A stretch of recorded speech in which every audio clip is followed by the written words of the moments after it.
Can't think of anything quippy to say about this movie, so let's just get right on to the review.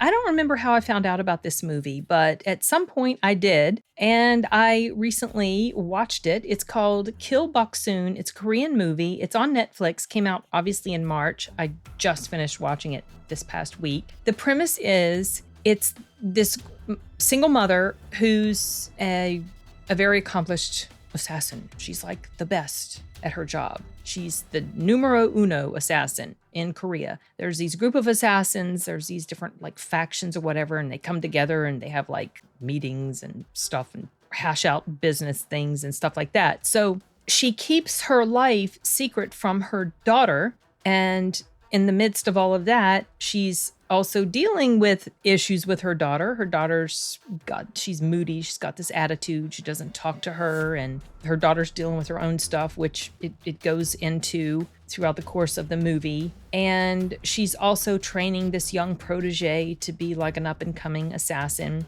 And she's at odds with the sister of the leader of the assassin group, which that was her that it just showed. Some stuff happens, and the order is put out to Kill Boksoon, which is kind of a play on her name because her name is Kill Boksoon. So sometimes they call her Kill Boksoon or something. Anyway, the premise of it was interesting, and I liked the acting in here. I also liked the fight sequence choreography. It was pretty cool, and the cinematography was really interesting. The way they would film certain things happening, and the angle that the camera would be at when it would film. And also it would do this cool thing where when she would be engaged in some fighting with people, it would show her sort of hashing out in her head the different ways that the fight could go to her detriment or not. And so that was pretty nifty, the way they did that. I also liked some of the comedy in here. Despite the fact that this is a pretty gritty action movie, there are some comedic moments in here, and it was carried off pretty well. I listened to the dubbed version of this. I started off listening to the original language version of it, but then I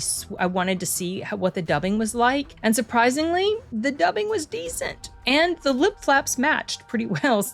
I mean, sometimes it looked like they were actually speaking English, but they weren't. The voices matched the look of the actors. The only parts where the dubbing was weak in here was when there were emotional scenes with the main character. Like, let's say she's really emotional and she's talking with all of this angst in her voice and crying or whatever. The dubbing on that wasn't very good, but that was like the worst of it. There was a quote in here that one of the characters said that I thought was really well written. Sometimes there will be really interesting lines that are thrown out there, and if they strike me in a certain way, I'll write them down because I want to repeat them. And this particular one was something along the lines of, "The world is full of irony. We start wars for peace. We want truth, but we believe lies. And killers gather and make the rules," or something along those lines. I don't have the last part written out all the way. But yeah, so like here, see, they would have their little meetings with each other and they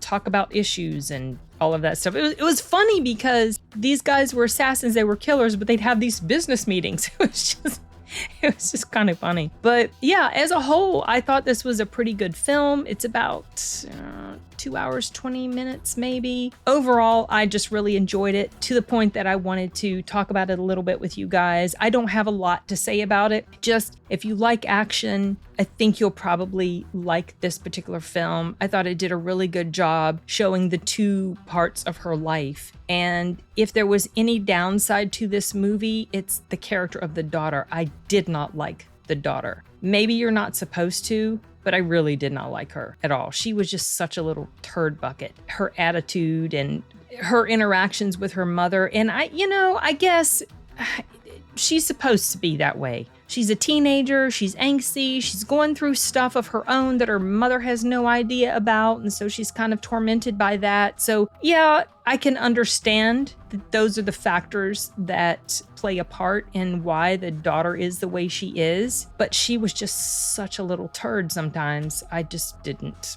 like her and didn't really care what happened to her. I don't know. She rubbed me wrong. There were parts of her where she seemed okay, but just overall, her character was too prickly for me to care too much about. But that's the only weak point of the film, and that's really not something that's a weak point of the film if you think about it. It's just a particular character I didn't like. That didn't mean there was anything wrong with the story in itself. So yeah, just good little movie, and wanted to bring it to your attention. If you like Korean movies, if you like action movies, like, Squid Game was pretty popular. So I know there's an audience for Korean movies here in the US because as a whole, they're pretty well made. And yeah, this was one of them.